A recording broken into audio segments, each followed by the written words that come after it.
God comes as a human being, He is meant for all, and especially He is deeply concerned about those who are heavily laden. Who are heavily laden. As Jesus Christ says, "Come, all ye that are heavily laden, come unto me, I shall give you rest." The call of the divine, especially for those who are troubled, who are conditioned, who have difficulties, His call is more appealing, far reaching to them.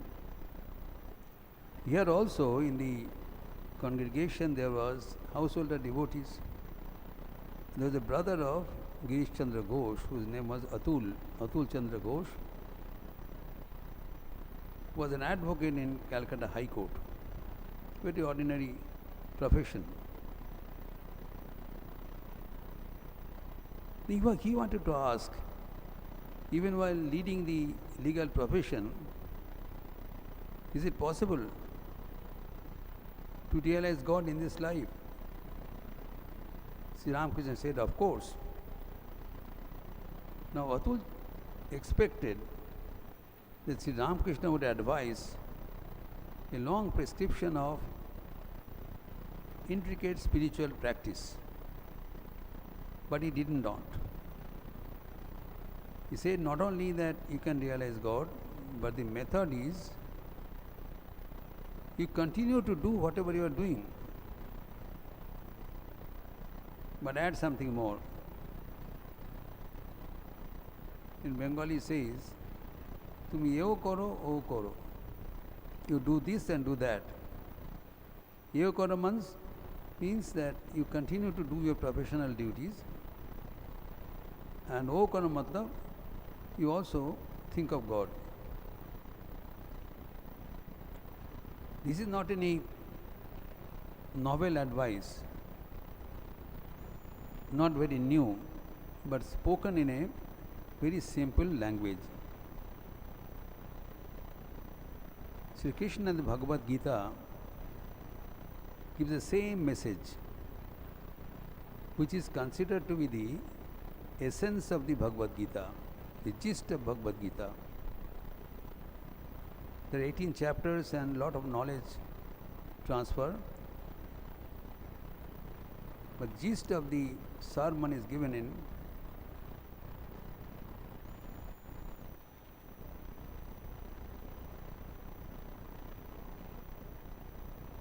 verse 8, chapter 7. Tasmat sarveshu kaleshu mam anusmara yudhyacha. There is a golden advice to Arjuna to them. He was confused. So Sri Krishna says, what you do, you are born as a Kshatriya. Your job is to fight, to restore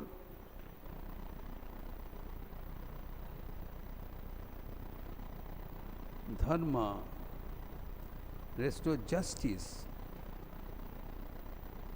So do whatever is necessary to restore justice. And do that always, not part-time, full-time. At the same time, you think of God. Tasmat sarveshu kaleshu, that is all the time, ma manusmara yudhyacha, think of me and discharge your duties of life. Then how will you realize God? He says,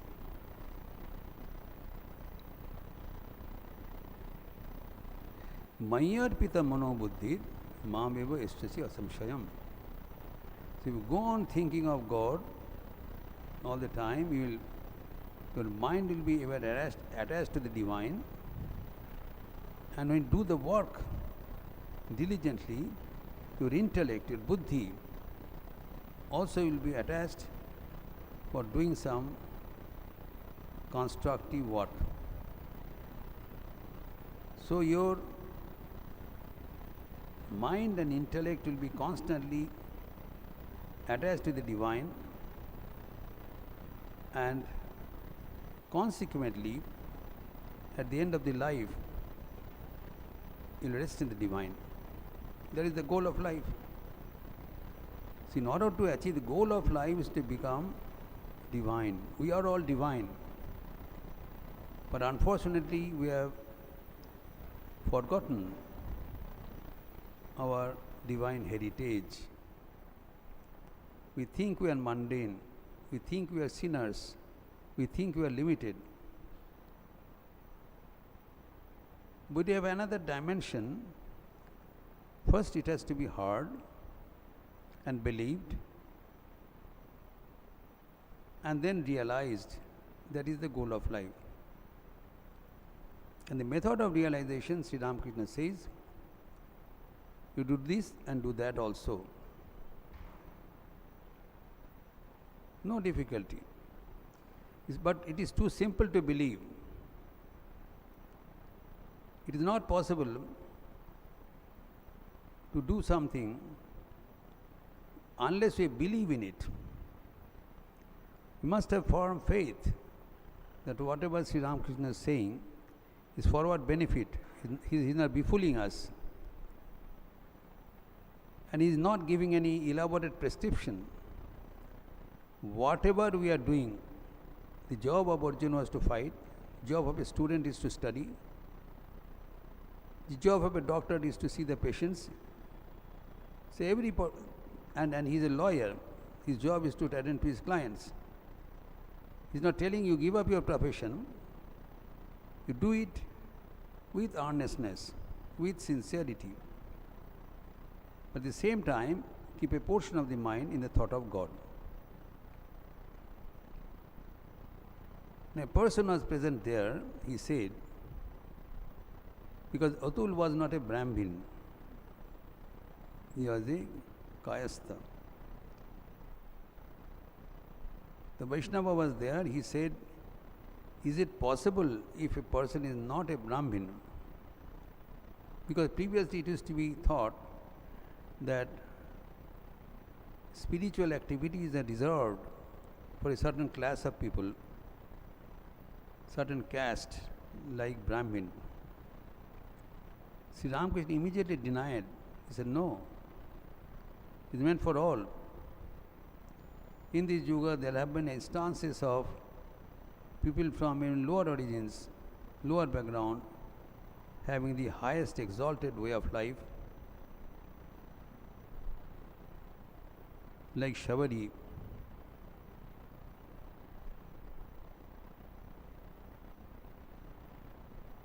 And the Vedas and Guhak Chandal.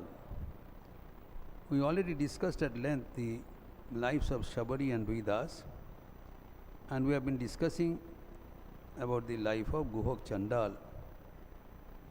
This has been explained in Ramayana.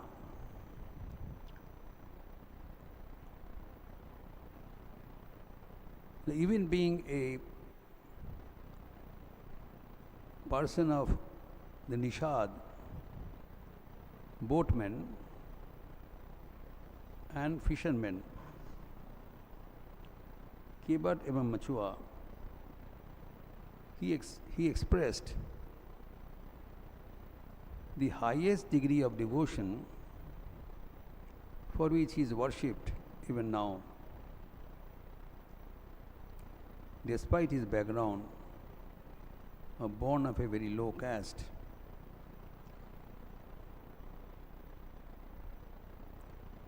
And the Ramayana it is mentioned is there in place was Shringavedpur.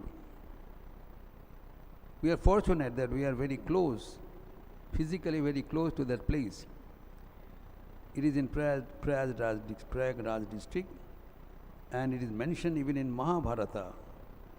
We should know at least that how exalted we are.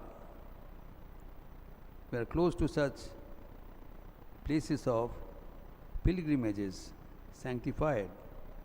by no other than God.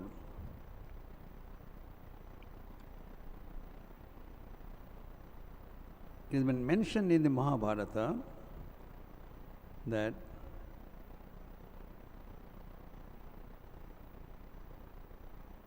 in near Prayag, which is previously known as Allahabad, now Prayagraj Bag,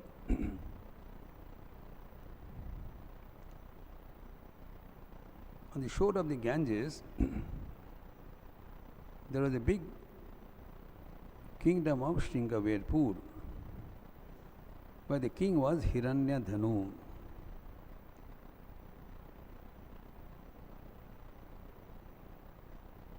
He got this kingdom from the uncle of Sri Krishna, and we have heard about Ekalabhya, who was the ardent follower of Dronacharya. He gave up his thumb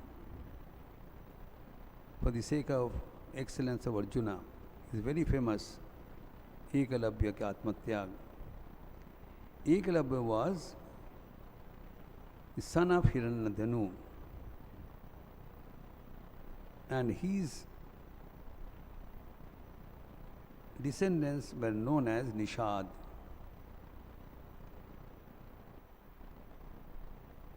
We know that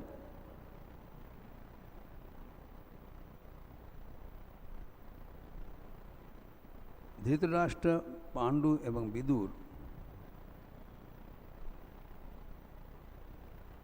their grandmother was Satyavati, who was the daughter of this Nishad.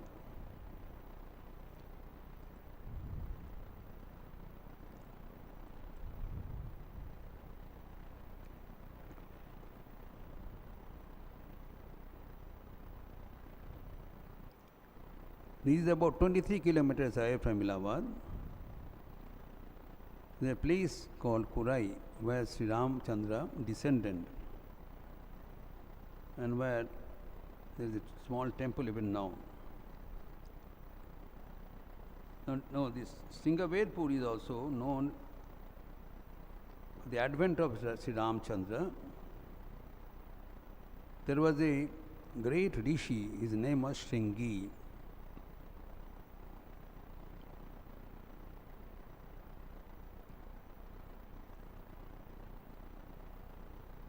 When there was a dominance of the ill forces,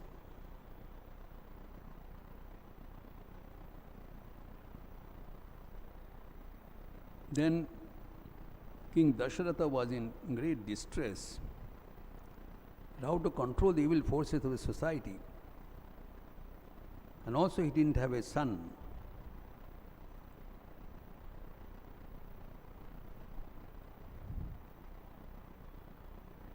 So then he approached his Guru Vasishtha. He advised him, there is a great sage, Shringi, resides Shringaverpur, not very far from Ajodhya. You please approach him for the solution. On his call, Rishi Shringi came, and Dasharatha submitted his difficulty, that he didn't have a son, and also there is so much of dominance of evil forces that it is not in his capacity to control them. Then Rishi Shringi advised him to perform a yajna, putreshti yajna, a very elaborate sacrifice over 12 days. He says at the end of the yajna, you will get a solution.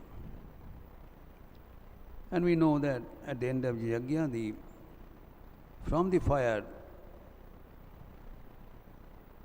came a woman with some nectar, payasam, and told to Dasharatha, give it to your queens, and from here you will get golden sons. And we had Ramachandra, Lakshman, Bharat and Shatrugna. Now, Dasharatha was so much charmed by the brilliance of that Rishi, Shringi, that he requested him to marry his only daughter, Shanta. And by this, Shringa Rishi Samaj became elevated to a royal connection.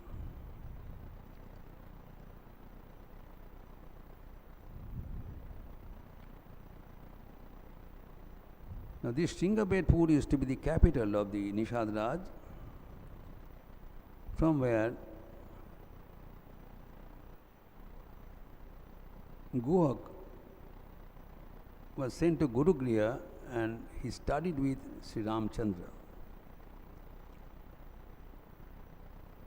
When Sri Ramchandra went for Banavas, exile, first night he halted here, because Dasharatha sent his minister, Srimanta, with all the retinue to accompany him because of his extreme love for his son. So on the first night they halted here. Here Sri Ramchandra changed his clothes and took the dress of a Banavasi. He knew that here is his friend Nishad Raj, Guhak. He never approached him for help. But Guhak Raj, as soon as he heard, he approached and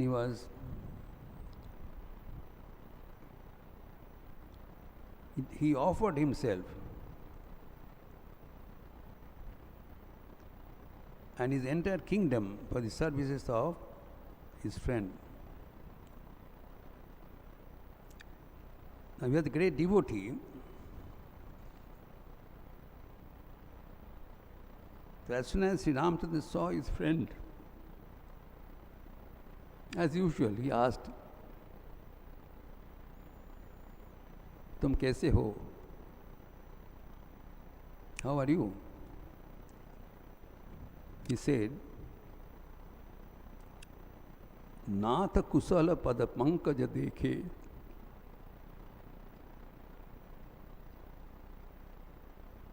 Bhayayu bhaga bhajan jan likhe." I am happy being able to see your lotus feet. And as soon as he heard that he is in exile, he said, "Deva dharani dhanu dhama tumhara, main jano nichu sahita parivara." I offer myself with my family to serve you day and night, and this kingdom belongs to you from this moment.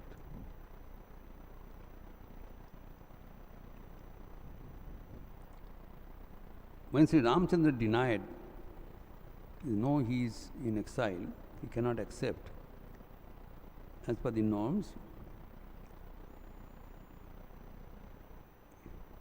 he requested Nishad to help him to cross the river because he was the boatman.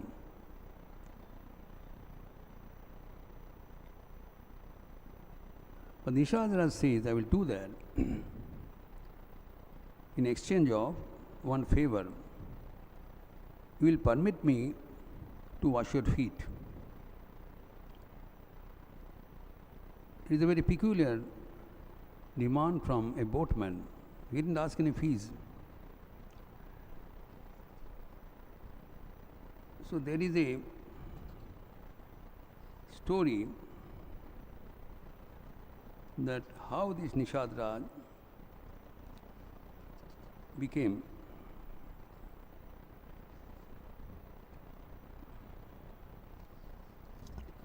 Nishad. Now,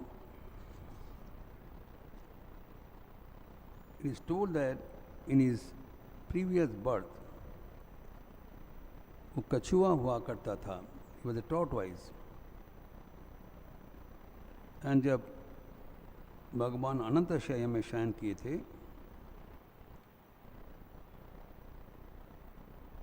इन कछुआ बनकर वो भगवान का अंगूठे स्पर्श करने का प्रयास किया था.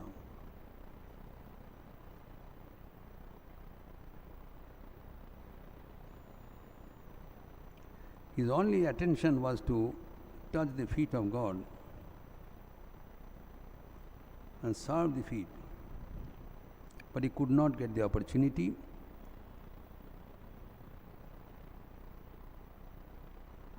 After a whole yuga, he had to take birth as a Nishad in Treta Yuga to touch the feet of Bhagavan Ramchandra. Now, what is the special significance of touching the feet? What is the big advantage? Now, in Srimad Bhagavatam, it has been mentioned there are 9 ways to achieve devotion, bhakti. भक्ति पाने के लिए 9 उपाय है. नवदा भक्ति जिसको कहलाता है. Anyone will do. What are they? Shravanam, Kirtanam, Vishnu, Smaranam, Pada Sevanam, Archanam, Bandhanam, Dasya, Sakhya, Atma Nivedanam. Any one of these channels we can worship God and acquire devotion, bhakti. भक्ति लाभ ही मनुष्य जीवन का उद्देश्य है. In the beginning I said, Sri Ramakrishna said an umpteen number of times, the goal of life is to realize God. Now what is meant by God realization? Some people think that God realization means that we see God in a form, that is one way, but seeing Him is dependent on our preparation. We may not be able to withstand the excellence and brilliance of God. So it was modified by our teachers and said, goal of life is to attain devotion to God, devotion to His lotus feet.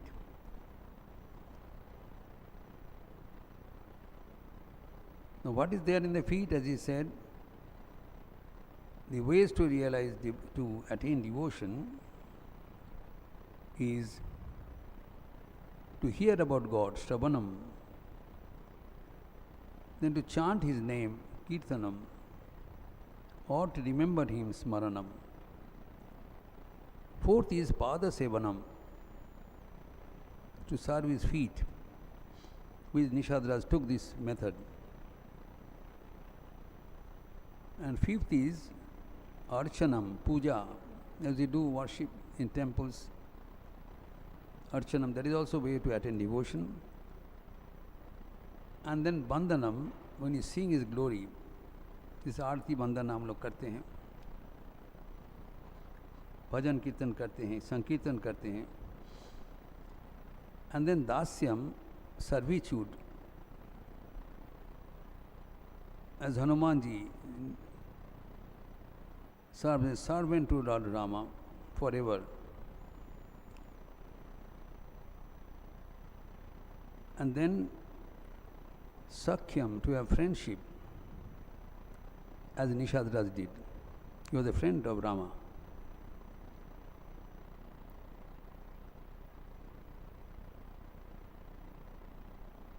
And finally, Atma Nivedanam, becomes one with God, like the Gopikas.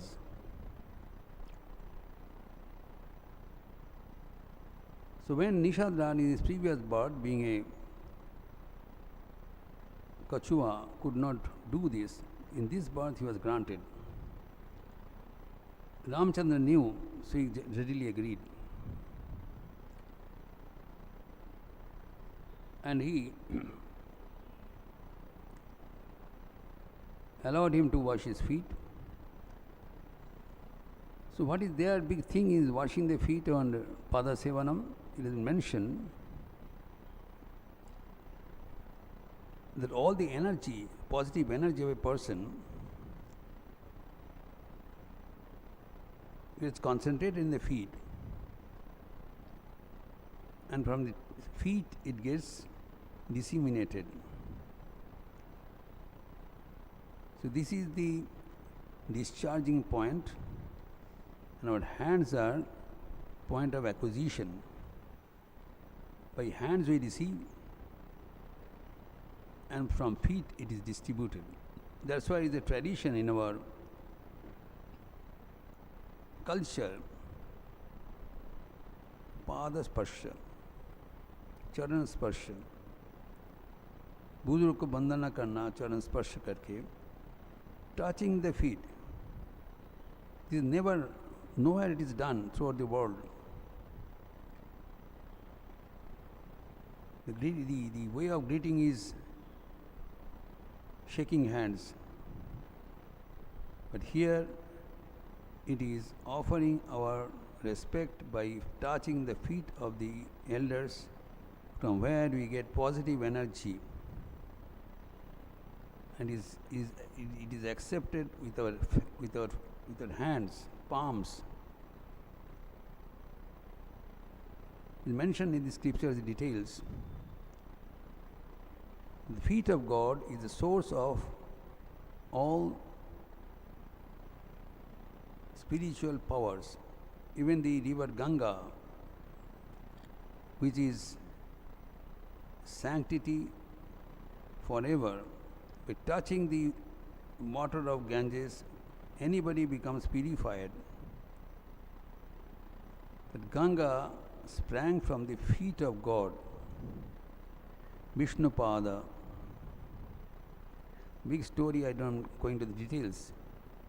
But Ganga, Pavani, Shrotaswati, उनका उत्पत्ति विष्णुपाद है. भगवान को पाद seven करने से सब कुछ प्राप्त हो जाता है. That's why when you see a picture of Lakshmi Narayana, you see that Lakshmi is always engaged in massaging the feet of Narayana. So Nishad Raj took that method and worshipped Sri Rama by washing his feet only. Because for him the other channels were not possible. He took the easiest channel and he was sanctified.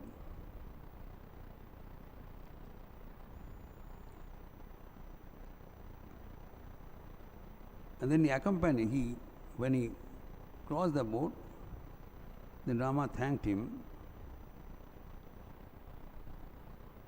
but he didn't pay any fee. Neither he had any money. But watching his attitude, Sita, who was Antarjamini, took away the very valuable ring from her finger and gave it to Ramchandra to hand over to Nishad as his fee for making them crossing the river. Nishad Raj refused. This is the beauty of the devotees. They are never compromised with any physical gain. They only want devotion and devotion alone. When Narada, great devotee, worshipped Bhagavan, he was greatly pleased. He said, "You ask anything, I will give." He said, "I do not want any mundane gifts." Why? Because everything is transient. कोई चीज़ टिकने वाला नहीं है. प्रतिक्षण परिवर्तनशील. Every moment changing. Nothing stays permanent. Only the devotion of God is permanent asset. I seek that and nothing else. That's what Nishad Raj did. Such an exalted mentality he had. That's why Sri Ramakrishna says, even a person of any background can become highly spiritually elevated. When Ramachandra wanted to bid him goodbye, he said, "No, you please let me go to your next destination, which is Chitrakoot." He went up to there, and then when Sri Ramachandra said, "Now you go," he said, "No, I will go to the place where you will stay, I will build your cottage, and then only I will return." Sri Ramachandra accepted. She went with him to Dandakaranya, and then he actually built this cottage with the brother Lakshmana. They brought all the fruits and roots from the forest, and he fed them, and he enjoyed his seva.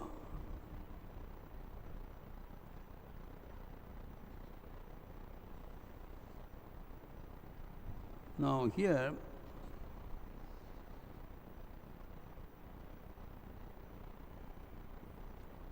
the Guha Chandala spent the night with Lakshmana with a great distress in his mind, that why his friend Rama is in so much distress. It's a genuine question for us. Ramachandra never did anything wrong in his life, but why did he have to spend such a great catastrophe of spending in forest, being a prince of the entire world, for these 14 years of exile? It is a great mistake of the Almighty to punish such a saintly person. That's what he thought. The Lakshmana was Jnana Murti, Sita was Bhakti Murti. Lakshmana was Jnana Murti. Lakshmana then told him the secret of this life. What happens is not always understood as per the consequence, but it has a great significance in our life. So whatever Lakshmana said is recorded at Lakshmana Gita. It's a piece of great wisdom necessary for us to know that when we are doing earnestly good activities and we are faced with adverse situation, a question comes to us: is there a just God? The same question came to Narendranath. He was a bright student of Calcutta University, committing no sins whatsoever, but he lost his father, and his relations tried to take over his house, put him on the street. He went with many days, he went without any food, without any sleepers even.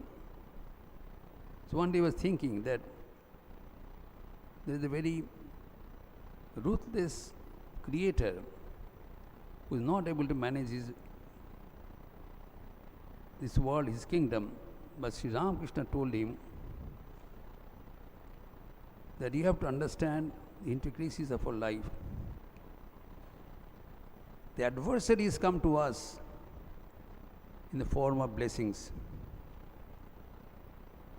प्रतिकूलता ही अनुकूलता का सूचक है. Whenever there is an adversity in our life, rejoice, be happy. There are golden days on the way. Every one of us have infinite possibility, infinite strength. It remains hidden, supta रहता है. But whenever there is adversity, when we rise to the situation and our inherent brilliance shines. Swami Vivekananda says A serpent raises its hood when smitten in the back. सांप को पूंछ दबाने से उसको fun विस्तार करते हैं. It remains hidden, सुप्त. पूंछ दबाइए, he'll strike back. A lion gives the mightiest roar when caught in a trap. जब पशुराज को कोई फांदे में बंद करे तब उसका जो गूंज जो उठता है सबको उस गूंज से अद्भुत कर देते हैं. And he says the Atman shines in his brightest glory when subjected to adversaries. जब प्रतिकूल अवस्था आता है, then only we get a chance that our inherent strength gets manifested and we rise equal to the situation. So the solution is samna karo, face it, and you will always win. So wonderful message is given by Lakshmana, which is known as the Lakshmana Gita, which will narrate in our next Sunday class, which is 2 weeks from now, because next Sunday we'll have Guru Purnima. So following Sunday, that is 28th of July, we'll meet again and discuss about Lakshmana Gita. Thank you.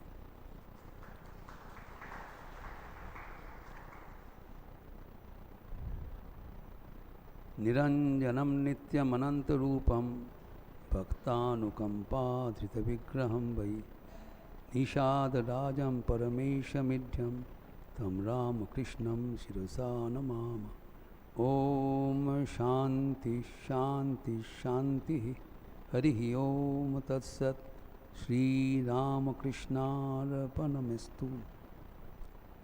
Let us close with a chanting of the Lord. Please join with me, all of you, aloud. Hari Om Ramakrishna, Hari Om Ramakrishna, Hari Om Ramakrishna, Hari Om.